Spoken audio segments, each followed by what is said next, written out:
Just to shout out some of our folks that we've used.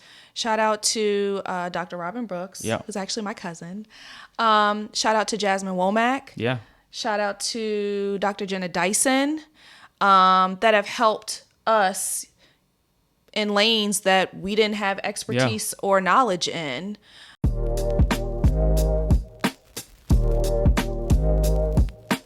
Welcome back, everybody. Welcome back to Goings on the Record. We're going to get right into it. So today we're going to be talking about the top lessons that we've learned, because we've learned a lot. And I'm a firm believer in learning through others so that I don't have to make the same mistake. I know there's some folks out there that have to just go through their own journey and experience certain things for it to make an impact. I'm that person that can look at someone and be like, that didn't work. Okay, I'm not going to go that way. Yeah. Yes. So for those of you that think that that might be valuable, this is the episode to really pay attention to. So let's get right into it, because we've learned a lot. Yeah, for sure. Where do you want to start? Let's start on, when you're growing your business, when you're first starting out, right, and you start to have some success, what a lot of folks will do, and I did it, and we did it, is, you start thinking about what's the next thing that I could add on to my business. So it might be a new offer, all those things. But what we've come to really understand is that you have to be just focused on one thing and then run that up until, in my mind, I'm thinking to do one thing up to 7 figures. You get to that point now, it's like I have enough bandwidth, I have enough income to then really create a second offer, especially in the service. This is for like service-based businesses, but even in sometimes some product-based businesses as well. But that's, focusing on one thing is really hard to do. I think a lot of us get distracted. Especially as like business owners, you get doing everything behind the scenes. You have that creative part of your brain, and it's like, man, let's do this. We could do this. I got so many ideas. I got ideas for days. We actually have like an actual shared like drive and shared document of just ideas that we have that we'll be like, man, we should do this. We should change this. But ultimately, when we started kind of like trying to deploy some of those things, it really was taking the focus off of the program that has brought us the most success. And it's like, and we still haven't even perfected that. So we're like, we just need to get reps in. We need to get more comfortable with it. We need to work on improving it and sharpening it as much as possible. And what does that mean? That means just doing it more over and over and over and over and over again, testing small little pieces to figure out what's going to work best. And so there are a lot of times where we're like, we got this idea. We're going to do this ambitious timeline. And we talk with our team and they'll look at us like, y'all crazy. They think that it's not feasible. We got so many other things going on. It's hard to just stop, because essentially what you end up doing is creating a new business inside your business. So you got to do all the growing pains to get that thing off the ground. But like you said, you could just ramp up the one thing that's working. But I think what we did, I think a lot of people have to do, is look at the numbers. What is bringing you the most revenue into your business? And then take that thing and figure out, how can I make it even better? How can I lower the cost of possibly delivering that service? And then how do I get in front of more people? And the more you do that, your income will be dramatically increased by doing it that way. What did someone we were talking to say? It's okay to be a little boring. Yeah. Shout out to Dr. Robin Jackson. She told us like, this is great what y'all got going on, but she just said, look, just, be successful, and success is boring. So she's just like, do the boring stuff, and then all the things that you want will come after that. And it's hard. It's really hard to just sit still with it. But one thing I can say, because I'm usually doing a lot of the, front facing things, it's easier to market. Because now I still only have to talk to one client about one particular issue, and I don't have to be scatterbrained in terms of what I'm talking about. It makes it so much easier. And then it also helps us to understand what our clients are experiencing better, so that we can be very targeted in how we talk to them. The way I think about it, I'm a very visual person. If you think about like charging your phone, why not get one phone to 100% rather than have 5 phones at 35%? Do something and do it well, and perfect it and get very comfortable with it. Make it so that it's almost like it's really predictable and it's the one thing you can depend on before you start moving on to other things. And then one thing with that, when you're focusing on that, we're not saying to just, not look for opportunities to make more money per se, But just doing that one thing, because like for us, real estate is a key component in our strategy. So it's like we want to make, and run the one thing up in our business, because then we want to leverage those profits into real estate. Right. So then that can be something that runs without us having to be the face of anything.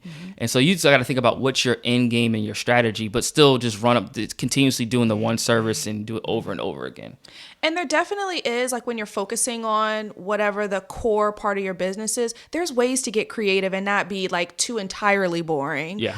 Because there's so many levers. There's so many levers that we continue to play with and test to see how it's going to contribute to the value for our clients, but also just be a good business decision for us. We had another episode where we talked about price. You may be tweaking that. You may be tweaking your messaging. Yep. You may be tweaking the software that you use to provide your service in a digital space. Yep. So there are definitely a lot of different things that you can play around with and not be like, this is what I'm doing and I can't change anything. No, there's definitely some guesswork, some testing, but it's like, don't start a complete whole nother business when you haven't really finished figuring out the one that you already started. Yeah, and this is what will happen if you're like looking at a lot of social media. You see folks on Instagram, TikTok. They live you see the lifestyle marketing, right? And so it'll make you think like, they're running it up. They got 8 businesses. They're talking about, you hear the serial entrepreneur. And I'm like, come on, man. Why do all that when you could just focus on one business and run that one business? Like, I don't understand when people get known for one thing, and then why not just take that and then have verticals and expand from the one product or service that you offered versus going into a whole new lane. Whereas first you were doing, let's say, for instance, I don't know, credit, right, was your space, and then you went from credit to Turo. But it's like, why not run the credit space and go in different avenues within credit? And why not make it all centered around the one thing that you are expert in, rather than having to go out and learn something new? Yeah. And so for you, what about, talk about, focus on the one thing, but what about clients? What have you learned about clients so far? What's something that for folks who are working with people, what's something that you've learned about working with clients so far? That not everybody is your ideal client, and it's okay to say no. It's okay to say no.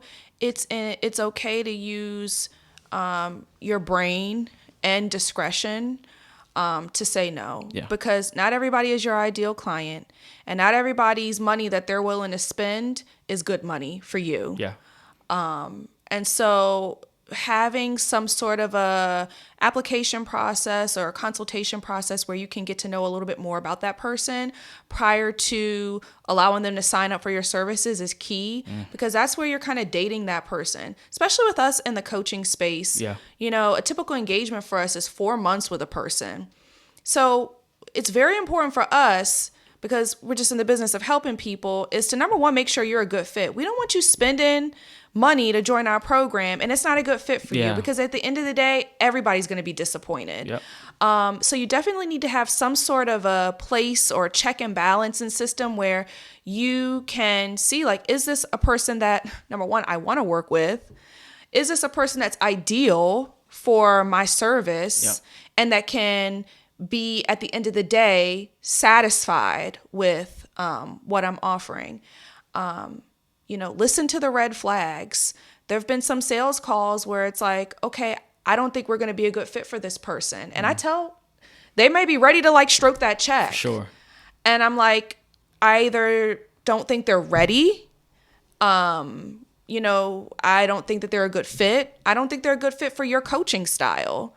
And we have those kind of conversations, and we'll refer somebody in a heartbeat. It's not to be mean or anything like that. At the end of the day, we want to be happy, and we want all of our clients to be happy as well. So that means telling folks, hey, this is not a good time. You really should be at this point to join our services or join our program. It may just be like, hey, I don't think I'm going to be the best fit for you. I definitely think there's somebody that can give you a better value for what you're looking for, a better experience, and we're going to go ahead and refer you to somebody so that you can, get what you need. We just learn from just take our pain and take the money we lost, dealing with these things, because if you have that spidey sense about a client and that it's not going to be a good fit, like lean into that. We have not, and then when we've done that, we've kind of bitten the bullet on it. It was the worst money I ever made. Money I ever made. I mean, we got paid, but the time, the frustration, the heartbreak, the just disappointment, the legal fees. It just didn't, we spent way more money than what we made. Not only money, but just the time too. And something, so this, I'm going to go ahead and accept responsibility because I did the sales call leading up to the person coming on for services that we were offering them. Something was telling me, yeah, you're saying it. Don't do it. Don't do it. Don't do it. Don't do it. And then all of a sudden, it kind of happened really quick. The person was like, what's the link so I can go ahead and join? And I'm like, okay, cool.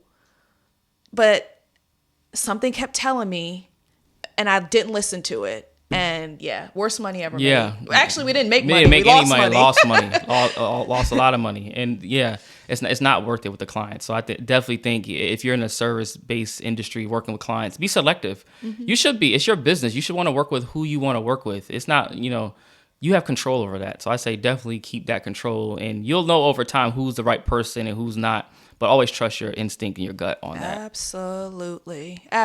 Yeah. And another lesson I've learned, aside from clients, is that when you're building your business, and this is hard when you're first starting out, is to think about how would this run with a team? Like, you can't do it all by yourself. You will get to a point where you will max out your capacity, and you have to figure out, how am I going to do this? And I see a lot of folks wait too late to get a team, and then what ends up happening is that you take on too many clients and your service declines. And then when your service goes down, then people leave, and now you have less clients, and now it's a whole money issue. And I think that was one of the things that we have been really, strategic about, is like having a team to help us in areas that we, one, don't have expertise, and two, we don't have the time to do. Right. When you talk about team, it's such a broad term. Yeah. When we mean team, we mean people that actually may help you. So we have coaches, we have editors, we have a person that does our marketing, because those are the different spaces and things that, we're only one person, so you have to have help. And some things that, we just are not the expert in terms of marketing, et cetera. I think another component of the team is to not be afraid to admit when you've either exhausted your bandwidth or don't know how to do something, and it's holding up your business. You're trying to figure it out, and you can't. At some point, you got to say, hey, I need to let somebody else in, whether it's a coach, whether it's a training session you sign up for or a seminar, so that you can get clarity on what you need to do to then help progress your business. Instead of just being stuck. We tell our clients that all the time. Why be stuck if you don't have to? Everybody needs help with something. Everybody needs help. And so getting to the point where you can understand, hey, I need help. I don't understand how to launch, et cetera, on social media. There are courses, there are coaches, there are classes you can take. So go ahead and make the investment, do your due diligence, shop around, make the investment. Sometimes the investment is only a one-time thing, and then you have that knowledge and that expertise forever. So it's definitely worth it, and it'll help you take your business to another level. And then when you get in those spaces, maybe you join a coaching program yourself about business or whatever it is that you're trying to work on. Now you get in the space with other entrepreneurs or other folks who have ideas that you can leverage in your own business. And then probably in that space, there's probably an ideal client for you. So like all the coaching programs I've ever been in, there's been at least one person who ends up being a client of ours from that space, somebody trying to get their doctorate and, doing entrepreneurship or whatever it is. So there's an opportunity there as you build your network in those spaces that, income comes as well with that. And you just have a great group of people that you can bounce ideas off of. So just to shout out some of our folks that we've used. Shout out to Dr. Robin Brooks, who's actually my cousin. Shout out to Jasmine Womack. Yeah. Shout out to Dr. Jenna Dyson, that have helped us in lanes that we didn't have expertise or knowledge in, so that we could take things to another level. It's like, why stay stuck? Yeah.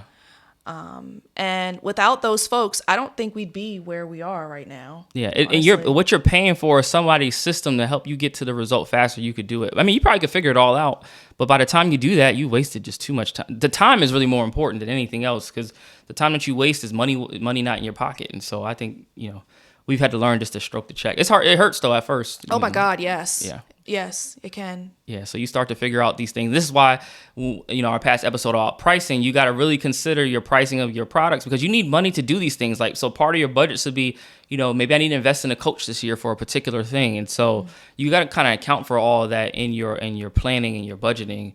Because we do it legal, all those things you need to really account for as you're progressing in your business. Absolutely. Absolutely. What are some other things that you learned that you felt like have been takeaways for you so far? How about the transition? Like, what do you learn from the transition from, being in corporate, being a senior level of corporate VP to coming over to the entrepreneur side for yourself? What has been something that you've learned as you made that move? I guess one of the biggest things I've learned, and I'm still learning, I'm still like trying to come to terms with it. My previous corporate position was very, very, very, very, very demanding, very demanding. I managed a lot of clients. I managed a team, and we were just all over the place. It was very demanding, very stressful. So coming and working for our business has stress. There's never going to be no stress because it's like, hey, if we don't make our numbers, we're not making money. That's scary. It's real scary. Yeah, it is. Because you're not relying on anybody but yourself. Yeah. And so you have to have discipline. But when you talk about discipline, in my mind, I used to tell Ramon, like, I need to do this. I need to do this. I'm not stressed out. That means I'm not working hard enough. Yeah. And I gotten so indoctrinated just in that corporate environment that if you're not stressed out and all over the place, then you're not really working hard. Yeah. You're not a hard worker. You're not a team player. You're not exhausting yourself for the benefit of a client. And so I was just kept telling, Ramon, when I came on full time, we already kind of knew what I was going to be handling. Yeah. But it was like, I can take more. I have capacity. And I would be like, I need to work harder. We're not going to make our numbers, blah, blah, blah, blah, blah. And I realized that I don't have to be stressed to be a hard worker. That was something I still kind of grapple with. Like, I only worked like 6 hours today. It really should have been 8. But I'm like, says who? Like, what was I able to accomplish? There'll be times where I'm like, I'm not working hard enough. And Ramon's like, you just closed 2 sales and made us like $12,000 this week. Yeah. What do you mean you're not working hard enough? So I still kind of am like, ugh.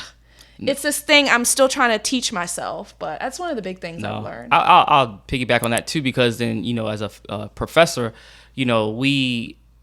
the way higher ed works in terms of when you're doing your job, we work all sorts of weird hours, different times to get things done, right? There's no like hourly, like, oh, check in, they don't care about that stuff. So you have a lot of autonomy, but we see a lot of folks overworking for not a lot of money, to be honest. And so I think part of what I've had to learn is that, like you said, not working as hard, but then being cool with the fact that, you don't have anybody to answer to. Like, you can determine your fate and take control. Whereas, some folks feel when you're in your faculty role, you're dictated by promotion and tenure requirements. You're trying to do all these things to check all these boxes, and you don't have to operate. It's a different mindset. And just to give my folks who are faculty and a way to think about this is, when we're publishing, right, and we're writing books and those things. When I was writing books, I did like 5 books that were through academic publishers, and the royalty rate on those publishers was like 8%.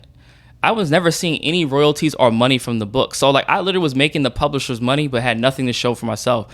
And when I wrote 14 Secrets to a Done Dissertation and did it self-publishing and actually owned it, I mean, we were able to turn that thing over and over. We sold over 1,000 copies of the book. The book has been turned to other products, and like, it's really helped to expand what we've been able to do. But a lot of times we are so ingrained as faculty from the mindset of universities, like, work within this system, give your IP and the things that you care about over to publishers and sign away your copyright, versus when you're in the business side, like, you can take control and have full ownership. And I love that piece. But it's a lesson I had to learn about doing things myself. And I tell my colleagues all the time, like, look, I'm not writing another academic book through a publisher because I don't make any money. Like, I don't have control. I can't turn to something else. They have literally control forever of the product. And so I just can't do it. But it's a mindset shift I've had to make as we've kind of grown the business. Yeah, definitely. I think also too, with moving from like a corporate 9 to 5 Monday through Friday kind of mentality to It's just like, one of the things about being an entrepreneur is like the flexibility is crazy. And in my previous corporate job, my boss was pretty flexible. Yeah, for like sure, yeah. I would just I kind of could dictate what I was doing. He was good in that regard. Yeah.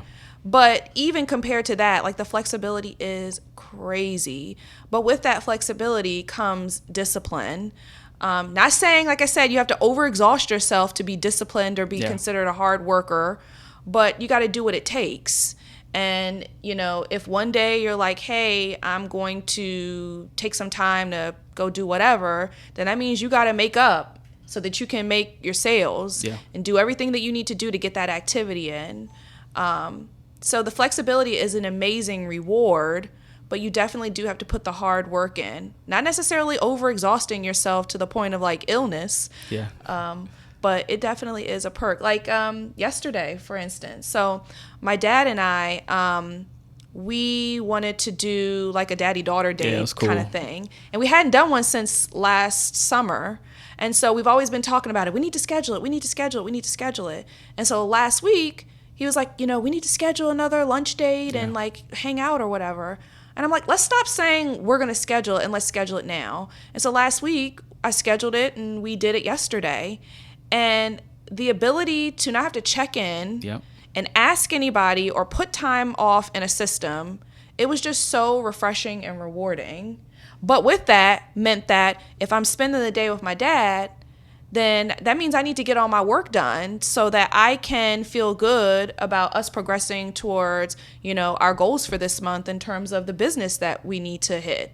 And so it's that balance of discipline versus the flexibility. Yeah, no, for sure. That is important.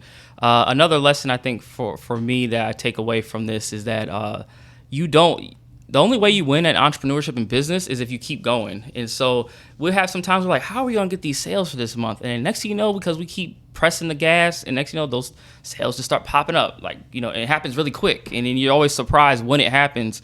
But it's because we continuously going at it. For a lot of folks, they stop. And so, and especially in the social media space, people are like, oh, I'm not getting engagement, and so I'm just going to stop. And literally, I'm like, I don't care who shows up. It's really for me to be more consistent. The more consistent I am, the more these things show up. And the more you show up, people will show up. And next thing you know, you have these consistent, you know, lead flow and folks really interested in your business. Because now we're to a point where we're getting referrals from a referral from a referral. Mm-hmm. What did you say? You were somewhere and someone mentioned to you about the business. Was it you that was talking to? I'm trying to think who it was. And they were saying that they had heard from somebody and, I was talking to a friend who does not know Ramon, just knows me. And a friend was like, hey, you know, was talking about some career ambitions and things that they want to do. And in order to do those, is thinking about going in a doc program, but didn't really know the ins and outs and just kind of lost, I guess, in the decision-making process. And so reached out to another person. The person reached out to another person, and they were like, oh, to help your friend, he got to go see Dr. Goings. And he's like, Dr. Goings?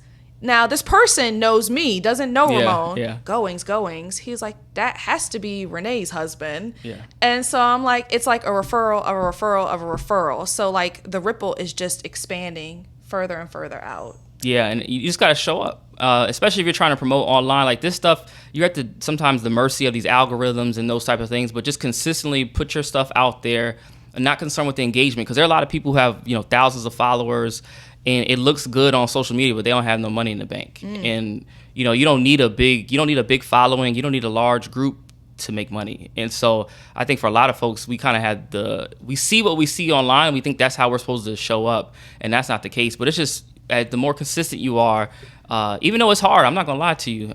We've been, you know, doing these live shows for Dundas Station for I don't know, since 2020, I guess. So going on 2.5, 3 years. It's a lot to show up, but you know, we're starting to really now just see the ripple effect of that stuff started back in 2020. So it's like you win when you keep showing up and keep doing the work.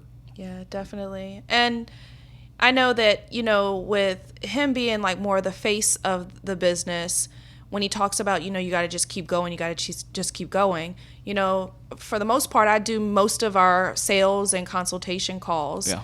And sometimes you got to kind of shake it off because you hear a lot of no's. Yeah. You hear a lot of no's and a lot of maybes and a lot of not nows and a lot of ghosting.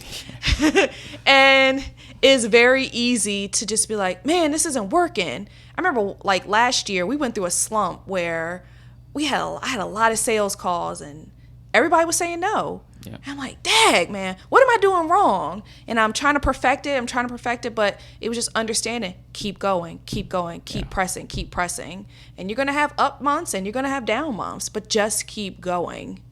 Yeah, and with that, we just wanted to share some of these lessons. These are not everything, but it's just, there's so much to it. Mm-hmm. And so we would love to hear from you all in the comments. Let us know any lessons or things that, takeaways you had from what we presented, or any questions that you're kind of grappling with as you're building your business and thinking about how to do this. And with that, I guess it's another wrap to Goings on the... Oh, my God. I was about to call it Goings on the Run. That's been on my run. We're not on the run. Goings on the record. Goings on the record. We appreciate y'all. Yes, make sure you subscribe so you can continue to get alerts about future episodes.